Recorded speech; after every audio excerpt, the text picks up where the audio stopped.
Eu trago uma reflexão da palavra do Senhor. Eu gostaria nesta manhã, trago as saudações também da Igreja Batista Peniel de Patinga, e gostaria de refletir com os irmãos sobre as duas coisas mais importantes na vida. Recentemente, na verdade, essa mensagem eu poderia dizer que não é nem uma pregação, um sermão, mas é uma reflexão. Eu comecei a pensar em tantas pessoas que eu conheci, tantos irmãos que hoje não estão congregando, que hoje não estão na presença do Senhor, tantas ovelhas feridas, quantas pessoas desviadas do Evangelho. Por que tantas pessoas desistem, renunciam, deixam de seguir a Cristo? E eu comecei a refletir sobre essas questões, e o Senhor me levou a um texto, e eu quero compartilhar com os irmãos Mateus capítulo 22, versículo 37 ao 40, é muito conhecido dos irmãos, você vai abrindo a sua Bíblia aí. Mas irmãos, quais são as duas coisas mais importantes da nossa vida? Às vezes algumas pessoas podem dizer, a coisa mais importante na minha vida é a minha família, a coisa mais importante na minha vida é o meu emprego, a coisa mais importante na minha vida é o Senhor, é Deus na minha vida. E de repente alguns podem dizer que a coisa mais importante é a saúde, especialmente para quem está enfermo. Infelizmente, às vezes, nós só valorizamos as dádivas que recebemos do Senhor quando passamos por problemas. E eu fiquei pensando, amados, por que a fé de tantos cristãos tem sido uma fé frágil, que não resiste às adversidades, aos problemas, aos embates do dia a dia. Eu fiquei refletindo muito sobre essa questão, e o Senhor me levou nesse texto de Mateus capítulo 22, Evangelho de Mateus, versículo 37 ao 30, quem achou, diga amém. Quem não achou, diga misericórdia. Acho que todo mundo achou, né? Coloca esse óculos aqui embaixo. Todos acharam, glória a Deus por isso. Vou ler com os irmãos. A palavra do Senhor diz assim, o grande mandamento. E Jesus disse-lhe, amarás o Senhor teu Deus de todo o teu coração, de toda a tua alma e de todo o teu pensamento. Este é o primeiro e grande mandamento. E o segundo, semelhante a este, é: amarás o teu próximo como a ti mesmo.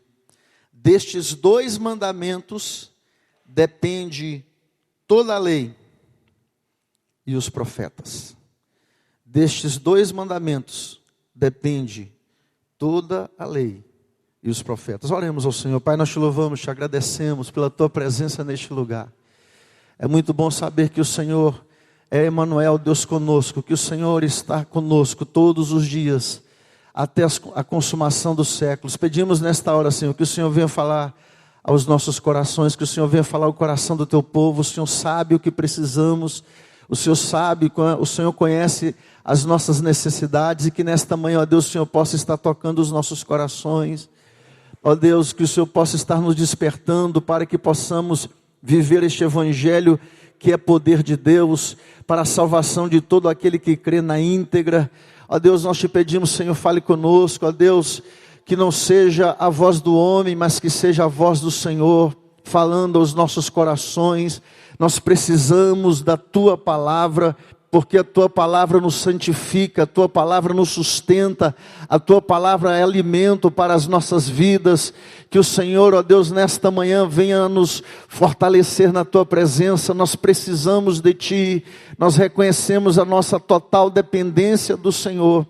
Que o Senhor, ó Pai, venha se manifestar, que o Senhor possa tocar os nossos corações e nos santificar, nos fortalecer na tua palavra. É a nossa oração. Em nome de Jesus, amém, amém, Senhor. Quais são as duas coisas, quais têm sido as coisas mais importantes na sua vida, no seu dia a dia? Como eu estava dizendo no início, irmãos, eu comecei a refletir sobre tantas pessoas que eu conheci durante toda a minha vida cristã, desde a minha infância. Eu nasci no Evangelho, cresci na igreja, e graças a Deus até hoje estou na mesma igreja onde eu nasci. E muitas pessoas que eu conheci, que compartilhei experiências, que convivi, que foram meus irmãos em Cristo. Hoje muitos não estão mais na presença do Senhor. E eu fiquei pensando, o que está acontecendo? Por que tantos cristãos têm uma fé tão fragilizada? Por que tantas pessoas, por causa, em evidência das circunstâncias, dos problemas que surgem, acabam abandonando a fé? Parece que muitos cristãos hoje estão preparados para a prosperidade, estão preparados para a conquista, estão preparados para a riqueza, mas tão poucos cristãos estão sabendo lidar com as dificuldades, com a adversidade, com a crise, como os pastores acabaram de dizer. Por que tanta dificuldade em lidar com os problemas, com o sofrimento em nossos dias? Se o Evangelho de Jesus Cristo é um Evangelho, nós sabemos, de renúncia, de dedicação, e neste Evangelho, para seguirmos a Cristo, precisamos negar a nós mesmos todos os dias e carregarmos a nossa cruz. A palavra do Senhor nos diz, Paulo nos diz em Romanos capítulo 8, que por amor ao Senhor nós somos entregues à morte todos os dias, mas muitas vezes quando a morte surge no contexto familiar, muitas pessoas se revoltam contra Deus. Por que será? Amados, o Senhor me trouxe esse texto, eu comecei a refletir sobre as duas coisas mais importantes da nossa vida. As duas coisas mais importantes da nossa vida estão ligadas aos nossos relacionamentos interpessoais. O nosso relacionamento com Deus, no sentido vertical, e o nosso relacionamento com o próximo, no sentido horizontal. É interessante porque a palavra do Senhor nos diz que toda a lei de Deus é resumida em 2 mandamentos. Amarás o Senhor teu Deus de todo o teu coração, de toda a tua alma, com todas as suas forças, com todo o seu pensamento, e amarás ao próximo como a ti mesmo. A cruz, a própria lei, os mandamentos do Senhor apontam para a cruz. Mas eu entendi, amados, que são os nossos relacionamentos. É interessante que o texto nos diz que toda a palavra de Deus, toda a Bíblia, depende desses 2 mandamentos. Toda a lei de Deus, toda a palavra de Deus, a lei e os profetas dependem de amarmos a Deus sobre todas as coisas e ao próximo como a nós mesmos. Porque se eu amar a Deus, eu não vou fazer para mim imagem de escultura, não vou me encurvar diante de imagem de escultura. Se eu amar a Deus, eu não vou me prostrar diante de imagens. Se eu adorar ao Senhor, eu não vou pronunciar o nome dEle em vão. Se eu amar o Senhor, eu vou dedicar um dia da minha semana e consagrar a minha vida a Ele. Se eu amar o meu próximo, eu vou honrar o meu pai e a minha mãe. Se eu amar o meu próximo, eu não vou matar, não vou mentir, não vou cobiçar nenhum pertence, nada do meu próximo, porque o amor é o cumprimento de toda a lei. Amados, é interessante porque os 2 mandamentos, o primeiro e o segundo, amar a Deus sobre todas as coisas e o próximo como a ti mesmo, eles estão intrinsecamente ligados um ao outro. O primeiro grande mandamento, por isso que são 2 mandamentos. O primeiro é o principal, o maior de todos. Nós precisamos entender isso. Amar a Deus sobre todas as coisas. O próprio Jesus diz, esse é o primeiro e grande mandamento. O segundo, semelhante a este, é amar o próximo. Os 2 estão ligados em 1 João capítulo 4, versículo 20. João nos diz que se nós dissemos que amamos a Deus e aborrecemos o nosso irmão, nós somos mentirosos. Porque se nós não conseguimos amar as pessoas que nós vemos, que nós enxergamos, que nós apalpamos, tocamos, como que nós vamos amar a Deus que nós não podemos ver nem tocar? Então, amados, na verdade, o meu relacionamento com Deus reflete no meu relacionamento com as pessoas. A forma que eu me relaciono com as pessoas demonstra o nível de relacionamento que eu tenho com o eterno, que eu tenho com Deus. Ou seja, um relacionamento pode influenciar o outro diretamente. O nosso relacionamento com Deus pode influencia diretamente o nosso relacionamento com as pessoas ao nosso redor. Mas o nosso relacionamento com o nosso próximo também pode nos influenciar no nosso relacionamento com Deus. E um relacionamento influencia o outro. E, amados, eu fiquei pensando, uma questão que surgiu nessa reflexão, foi o seguinte: se nós nos aproximamos de Deus por causa das pessoas, muitas vezes nós nos aproximamos de Deus, alguns por causa das circunstâncias, um momento difícil, um momento de crise, um momento de desemprego, um momento de depressão, um momento de angústia, de solidão, de abandono, a pessoa se aproxima de Deus. Mas muitas vezes nós nos aproximamos de Deus por causa das pessoas. As pessoas nos levam a um relacionamento com o Senhor. Mas, amados, da mesma forma que nós nos aproximamos das pessoas, de Deus, muitas vezes por causa das pessoas, muitas vezes nós nos afastamos de Deus por causa destes relacionamentos. As mesmas pessoas que muitas vezes nos aproximam de Deus, nos distanciam dele. Eu quero dar alguns exemplos para os irmãos. Por exemplo, uma pessoa, um amigo, um parente, que ouve o Evangelho. E ele ouve falar de um Deus que é misericordioso, de um Deus que é bondoso, de um Deus que é compassivo, de um Deus que é longânimo. E de repente essa pessoa se aproxima das pessoas que adoram e servem esse Deus. Mas no seu relacionamento com as pessoas e no seu relacionamento com Deus, com certeza, essa pessoa começa a perceber que existe um paradoxo entre o discurso e a prática. Existe uma dicotomia entre aquilo que as pessoas falam e aquilo que as pessoas vivem. Eles falam de um Deus misericordioso, justo, compassivo, longânimo, amoroso, mas muitas vezes essas pessoas se decepcionam porque o discurso não condiz com a vivência, o comportamento. E muitas pessoas se decepcionam, se frustram e acabam deixando de adorar, de congregar. Quantas pessoas se aproximaram de Deus, mas depois se distanciaram por causa dos maus exemplos. Vamos pensar numa outra situação. Uma criança que cresce na igreja, como eu cresci, e muitos. Quem nasceu no Evangelho aqui? Amém.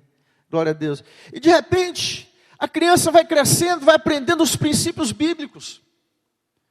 E geralmente a criança tem os seus pais como referência. O pai como referência espiritual, como sacerdote, como homem de Deus, e a mãe da mesma forma. E o tempo vai passando até que um dia o pai ou a mãe decide abandonar a família para viver uma aventura amorosa.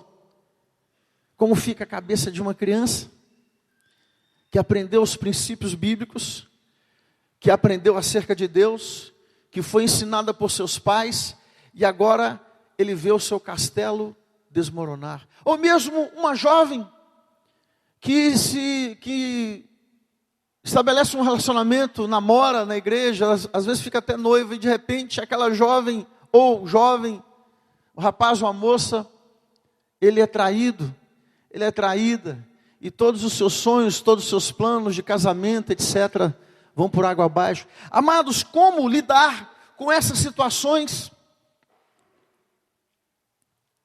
Como encorajar alguém que teve todas as suas expectativas frustradas por confiar no homem? Como, irmãos? Como reacender a fé de quem perdeu completamente a esperança no ser humano? É muito difícil. Há muitas ovelhas feridas. E a missão de Jesus, a primeira missão de Jesus, qual foi? Não foi para com os perdidos.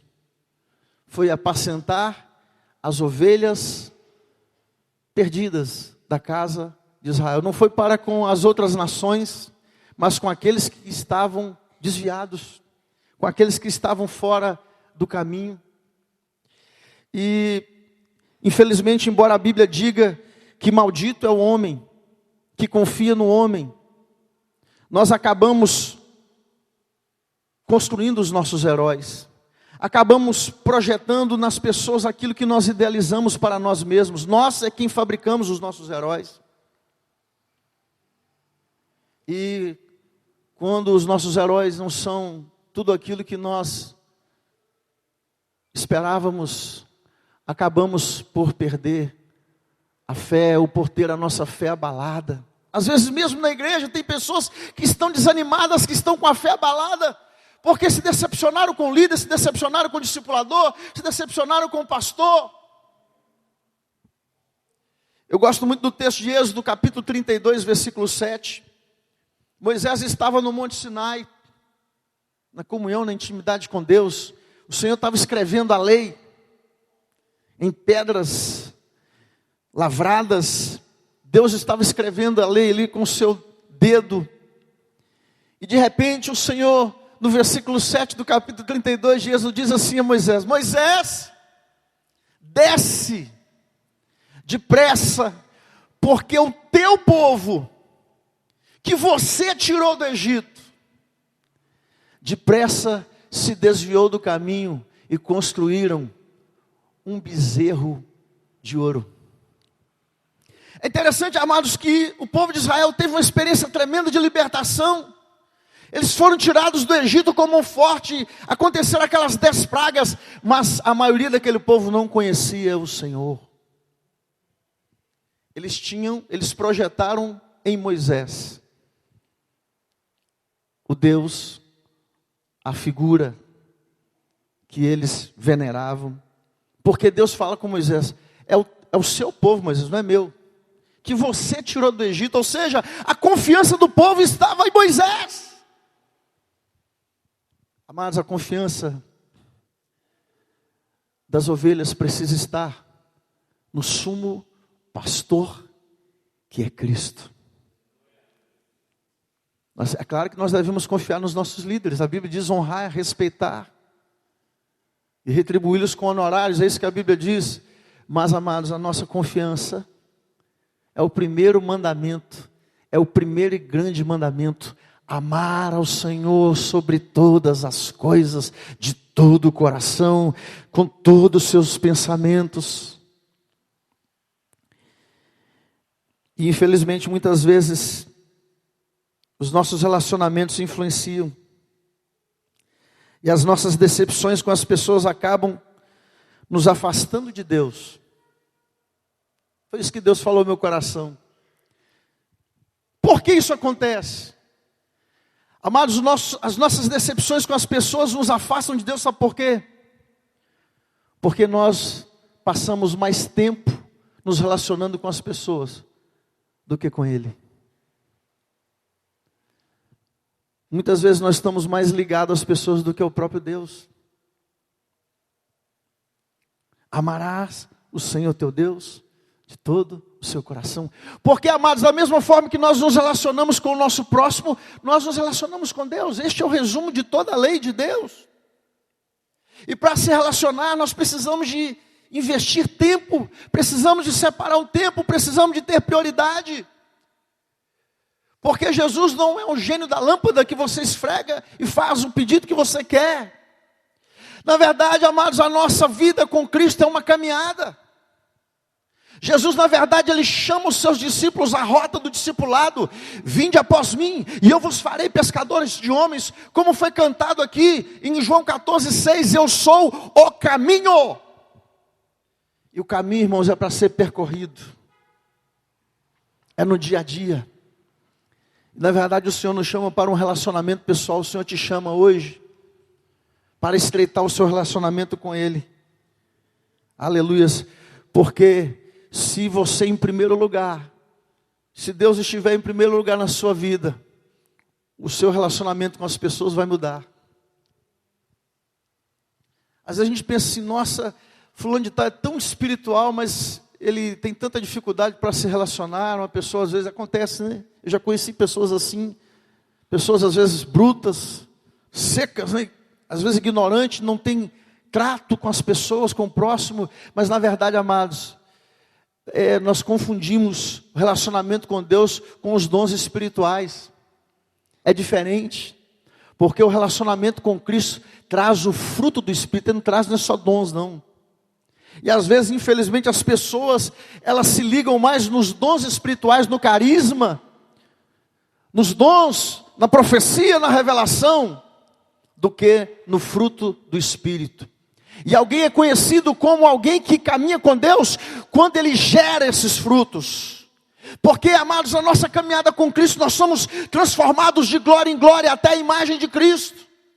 Todas as pessoas que começam a caminhar com Cristo, as suas vidas são transformadas. Eu não conheço ninguém que permaneceu da mesma forma, se relacionando com Cristo. Aleluia! Ele nos transforma, Ele nos molda. Pedro e Tiago, os filhos do trovão, aqueles que falaram com Jesus: Senhor, manda fogo destruir a aldeia dos samaritanos. Tiago e João, falei Pedro, Pedro é o outro. Tiago e João. João se torna, na caminhada com Cristo, no discípulo do amor. Aquele que mais fala sobre o amor. A tradição diz, amados, que João, na sua velhice, ele todos os dias, quando a igreja se reunia, ele pregava sobre o amor, ele pregava sobre o amor. E alguns irmãos já estavam cansados de ouvir aquela mensagem e foram corrigir o ancião João. E João disse: enquanto eu perceber que a igreja, que os irmãos não conseguem amar uns aos outros, eu vou continuar pregando e falando sobre o amor. Porque, amados, o amor é o cumprimento de toda a lei. Porque falar que ama é muito fácil, não é isso? Aí as pessoas confundem, mas você prova amor no seu relacionamento diário. Aí quando está namorando, né? Ah, meu bem e tal, e buquê de rosas presentes, depois que se casa no dia a dia, a pessoa perde aquele romantismo. Porque, amados, o amor é demonstrado no nosso dia a dia, nos nossos relacionamentos. E eu pergunto nesta manhã, qual tempo nós temos investido com Deus? Nós cantamos aqui: eu quero me apaixonar outra vez, eu quero me desesperar outra vez, eu quero perder o sono. Qual foi a última vez que você passou a noite em claro, conversando com Ele, rasgando o seu coração para Ele, se derramando diante dEle? Porque quando nós amamos, nós investimos tempo. É interessante, amados, que só 2 pessoas andaram com Deus na Bíblia: Enoque e Noé. A Bíblia diz que Enoque andou com Deus e já não era porque Deus o tomou para si. É isso que Deus faz com quem anda com Ele. Deus vai te tomar, amém, amado? Deus vai te tomar, amada. Você que caminha com o Senhor, Ele vai te tomar.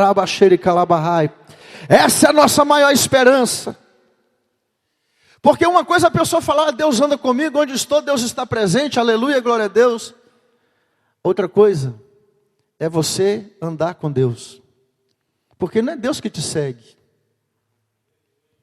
É você que é um discípulo de Jesus. É você que segue a Cristo. É você que caminha onde Ele vai. Eu já ouvi muitas pessoas pregando sobre aquela mensagem de Jesus no barco. Quando Jesus dorme no barco, as pessoas falam: se Jesus estiver no seu barco e tudo mais. Mas na verdade, irmãos, o barco é de Jesus. Os discípulos que tiveram que entrar no barco para seguir a direção de Cristo. Agora nós vamos atravessar o mar. Agora nós vamos fazer isso. Agora nós vamos fazer aquilo. E os discípulos, onde Jesus ia, onde Jesus tirava o pé dele, os discípulos colocavam os seus pés. E, irmãos, uma conclusão que eu cheguei é que alguém que anda com Deus, ele pode gerar temor no coração das pessoas, ele pode gerar submissão, mas infelizmente, irmãos, alguém que anda com Deus não pode transmitir e fazer com que as pessoas conheçam a Deus da mesma forma que ele conhece. Porque o nosso relacionamento com Deus é pessoal e intransferível.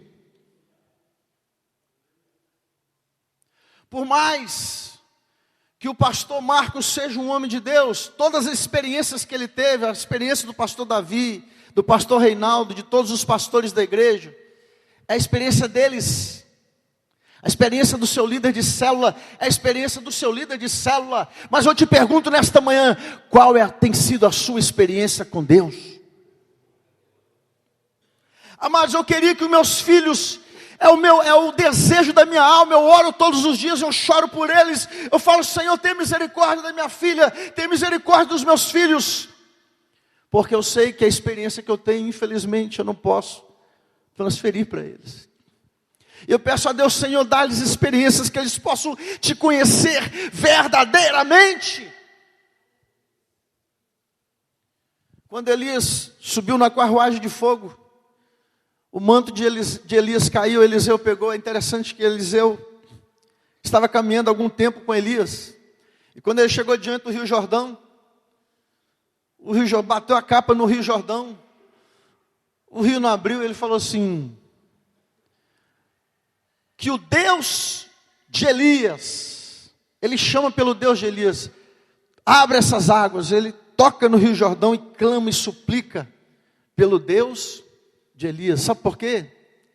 Eliseu conhecia Elias, o profeta, mas ele ainda não conhecia o Senhor.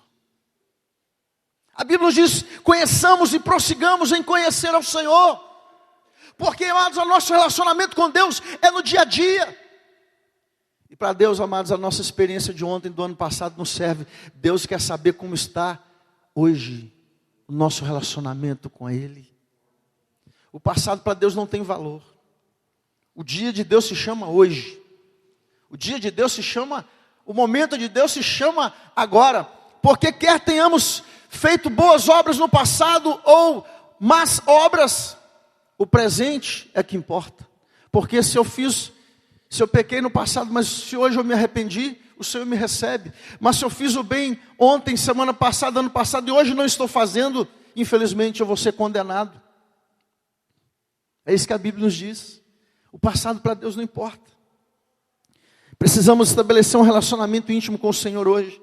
Tem um texto que eu gosto muito também, irmãos, Josué, capítulo 2, versículo 10. A Bíblia nos diz que Josué morreu e levantou uma geração que não conhecia o Senhor e nem as suas obras.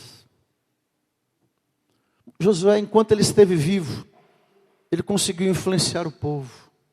Mas depois que Josué desceu à sepultura, a Bíblia nos diz que o povo de Israel entrou num período mais sombrio da história.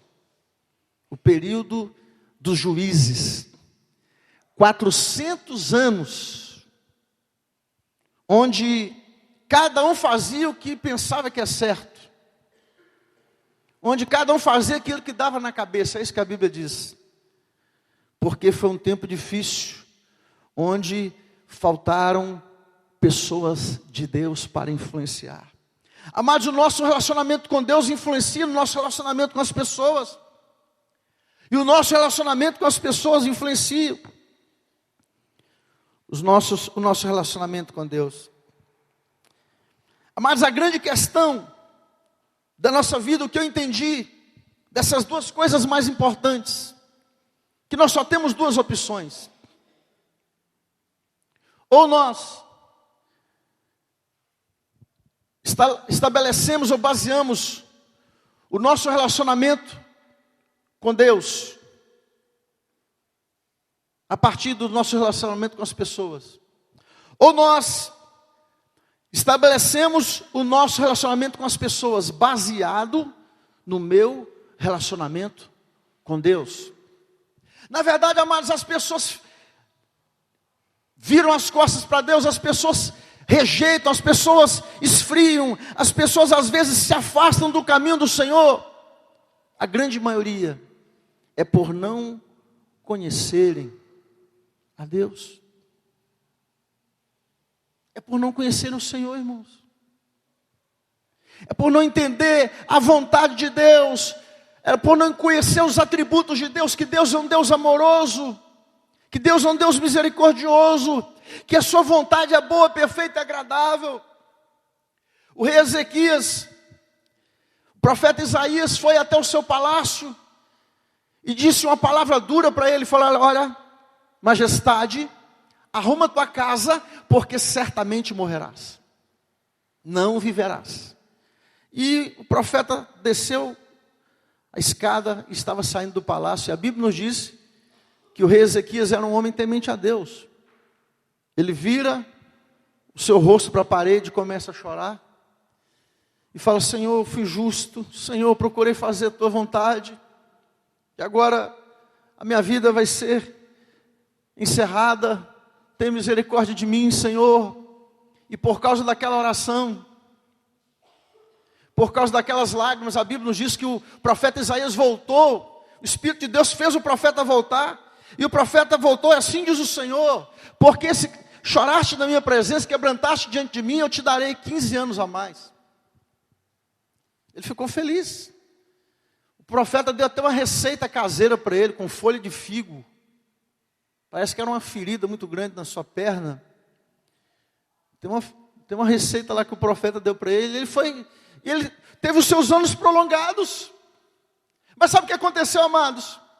Nesses 15 anos nasceu o rei mais cruel e terrível de Israel.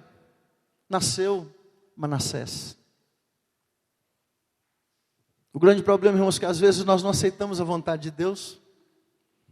Quantas pessoas estão revoltadas com Deus porque Deus tirou o filho, tirou o marido, tirou a mãe, Deus recolheu o pai. Nós não entendemos, não aceitamos muitas vezes a tragédia, não aceitamos porque o Senhor permitiu que isso acontecesse, mas nós esquecemos que Deus é um Deus que conhece o futuro.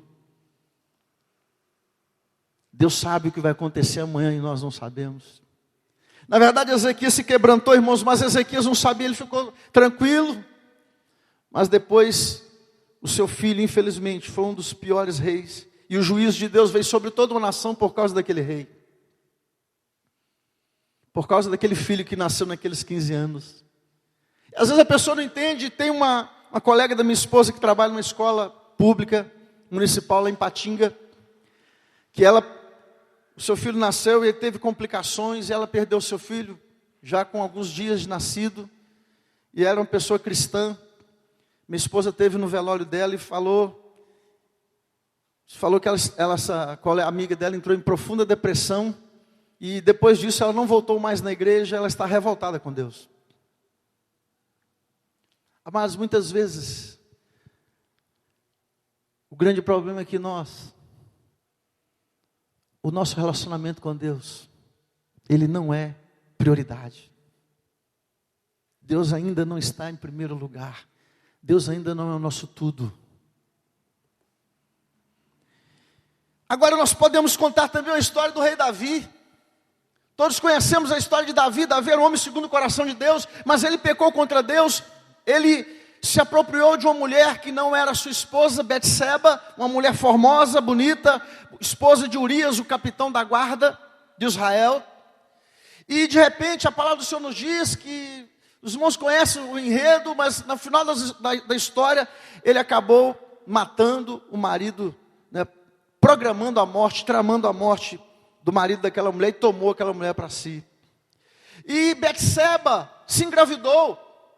E quando o profeta Natã veio trazer uma palavra de juízo para Davi, falou que a espada não ia apartar da sua tenda, que o juízo estava sobre a sua casa, o profeta disse: este filho, fruto do adultério, ele não vai sobreviver. Amados, quando Davi recebeu aquela palavra do profeta, a Bíblia nos diz que Davi se vestiu de cinzas, que Davi foi para o jejum e para a oração, ficou dias orando, se humilhando, ao ponto de a sua barba crescer. Foram alguns dias de tormento na vida de Davi. E de repente, depois de alguns dias humilhando na presença do Senhor, os servos de Davi chegaram dando a notícia, a péssima notícia. Na verdade, eles nem deram a notícia, só de chegar perto de Davi, Davi já sabia. Ele entendeu que seu filho havia morrido. Davi foi, tomou um banho, fez a barba, vestiu novas vestes limpas, e banqueteou, comeu pão. E os servos de Davi não entenderam. Majestade, o seu filho morre, você vai comer, você vai se alimentar. Irmãos, Davi conhecia o Senhor, irmãos. Davi falou assim, olha, enquanto ele estava vivo, eu tinha esperança que o Senhor tivesse misericórdia de mim, por isso que eu chorei e jejuei. Mas agora que o meu filho morreu, o que vai adiantar? Eu poderia até tentar ir até ele, mas eu não terei o meu filho de volta, ele não virá até mim. Amados, Davi conhecia o Senhor, Davi conhecia a Deus. Por isso, aquela tragédia não abalou a sua fé. O salmista no Salmo 125, ele diz, aqueles que confiam no Senhor são como os montes de Sião, que não se abalam, mas permanecem para sempre. E a grande lição, amados, que nós tiramos dessa reflexão, desse texto, que precisamos entender que o nosso relacionamento com Deus é a coisa mais importante da nossa vida. O seu relacionamento com Cristo é o tesouro, é a coisa mais importante da sua vida. Amém? E em segundo lugar, o nosso relacionamento com as pessoas. Porque às vezes, amados, na verdade, eu tenho visto isso, as pessoas, elas deixam de servir a Deus por causa das suas decepções amorosas, sentimentais, espirituais. Mas quando Deus é o primeiro na nossa vida, quando o Senhor é tudo na nossa vida, quando nós verdadeiramente nos relacionamos com Ele e o conhecemos, aí é como Paulo escreveu em Romanos capítulo 8, a partir do 35, nada poderá nos separar do amor de Deus que está em Cristo Jesus. Nem profundidade, nem altura, nem largura, nem principado, nem potestade, nada pode nos separar do amor de Deus que está em Cristo Jesus. Aleluia! Paulo fala, amados, por que Paulo fez essa declaração? Porque Paulo conhecia ao Senhor. Paulo tinha intimidade com Deus. Paulo era um discípulo do Senhor. Paulo estava na caminhada, Jesus se revelou a Paulo e o entregou um evangelho. Por isso que nós estamos aqui hoje. Por isso nós estamos aqui hoje. É claro que em primeiro lugar devido a Jesus, mas em segundo, devido a Paulo. Porque Paulo foi o apóstolo para os gentios. E o evangelho, a graça de Deus, a salvação, ela foi estendida às outras nações por causa desse homem chamado Paulo de Tarso. Amados, eu quero encerrar essa palavra. Quais são as duas coisas mais importantes da vida? Desafiando os irmãos a estreitar o seu relacionamento com Cristo, a ter mais tempo com Ele, a se aprofundar em tudo aquilo que Ele ensinou, os seus ensinamentos. Jesus disse, se vós estiverdes em mim, e as minhas palavras estiverdes em vós, pedireis o que quiserdes. Então, amados, muitas coisas às vezes não rompem na nossa vida, no nosso ministério, porque o nosso relacionamento com Cristo está comprometido. Muitas pessoas, na verdade, não são convertidas, são convencidas. Elas entenderam o evangelho intelectualmente, mas elas não tiveram uma experiência, elas não estão caminhando com Cristo. Eu não quero dizer que você tem que deixar de caminhar com as pessoas, porque é o segundo mandamento semelhante a este: amar ao próximo como você ama a si mesmo. Mas, amados, nós precisamos entender que a experiência que nós temos com Deus, ela é intransferível. Que cada cristão precisa ter a sua própria experiência, e que nós conhecemos a Cristo na nossa caminhada, no discipulado. Na verdade, Jesus nos chama, irmãos, para a rota do discipulado. Vinde após mim, e eu vos farei pescadores de homens. Aleluia.